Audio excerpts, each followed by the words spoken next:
il est maintenant important de connaître les transformations. Ça veut dire les évolutions, les types de transformations que un système thermodynamique peut subir. Au cours de son évolution, par exemple, ici, nous allons prendre le cas d'un gaz parfait, comme on l'a dit. Le gaz parfait peut subir quatre transformations. Ou bien n'importe quel processus peut subir quatre transformations en thermodynamique. Il y a la transformation, ici on va parler de transformation. Il y a la transformation isobare. La transformation isobare, ça veut dire que la pression est comment? Est constante. Ça veut dire si le système passe de l'état 1 à l'état 2, la pression à l'état 1, ça veut dire P1 égale à quoi? À P2. Et pour une transformation isotherme,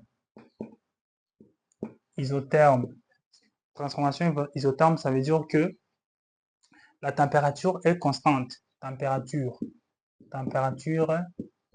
constante. Donc la température à l'état 1 est égale à la température à l'état 2. Transformation isochore. La transformation isochore, ça veut dire que le volume est comment? Est constant. Donc le volume à l'état 1 est égal au volume à l'état 2 à la fin du processus. Et aussi la transformation adiabatique. Adiabatique, ça veut dire qu'il n'y a pas de chaleur. Donc la chaleur égale à 0. Pas d'apport de chaleur. Ça veut dire quoi adiabatique? Il faut faire attention parce qu'il y a beaucoup de confusion. La plupart des gens font cette confusion-là en disant qu'adiabatique c'est température constante. Non, adiabatique n'implique pas la température constante. Adiabatique c'est chaleur, il n'y a pas de chaleur. Voilà, on peut voir rapidement ces quatre transformations-là sur un diagramme PV. Ça veut dire un diagramme de Clapeyron. Si nous prenons le diagramme PV, le diagramme PV, ça veut dire si ça c'est le volume total et ça c'est le volume, ça c'est la pression, pardon. La pression ici en pascal, comme on l'a dit, tandis que le volume en mètre cube. Il est aussi possible de représenter P en fonction du volume massique. Voilà, ici, nous sommes en train de représenter avec le volume total de notre système ici qui est des gaz qu'on a considéré parfait. On a noté que pour une transformation isobare, c'est une ligne horizontale. Ça veut dire qu'il coupe la pression en ordonnée. Ça, ce sont des isobares. Pour une transformation isotherme, si la transformation, ça veut dire, non, pardon, pour une transformation isochore, ça veut dire le volume constant. On a quoi? On aura une ligne verticale qui va couper l'abscisse. Ça veut dire en abscisse ici, notre volume. Ça, c'est isochore.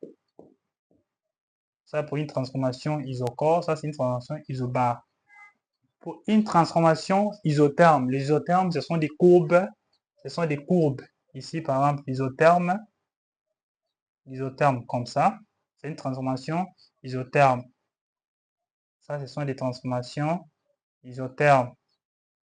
Ça, transformation isotherme. Ça, c'est isotherme. Ce sont des courbes hyperboliques. Une transformation adiabatique. Une transformation adiabatique ou isentropique, ça veut dire que ici, on peut dire isentropique aussi. S égale à 0, la variation d'entropie. Mais on n'est pas encore là. On va toujours d'abord noter que Q est égal à 0 parce qu'on suppose que notre gaz, lorsqu'il évolue, il n'y a pas de frottement entre le piston et le cylindre. Parce qu'on va prendre l'exemple du piston cylindre. Ici, pour les adiabatiques, ce sont des courbes raides. Ça veut dire des courbes qui coupent les isothermes. Ça, c'est une transformation adiabatique. Je résume. Transformation isobare ligne horizontale qui coupe en ordonnée la pression. Transformation isochore qui coupe en vertical le volume, donc là, en abscisse. Et les transformations isothermes, ce sont des hyperboles. Et la transformation adiabatique réversible, ça veut dire que ici on suppose que notre gaz peut revenir à son état initial. Ça veut dire pour quitter de l'état initial à l'état final, il passe par une succession d'états intermédiaires. Ça veut dire des états quasi statiques. Et on veut dire que c'est une transformation réversible, donc il peut revenir aussi à son état initial. Ça veut dire qu'il est selon les deux sens. Dans ces cas, on a cette représentation, c'est un diagramme, pardon, PV du diagramme de Clapeyron.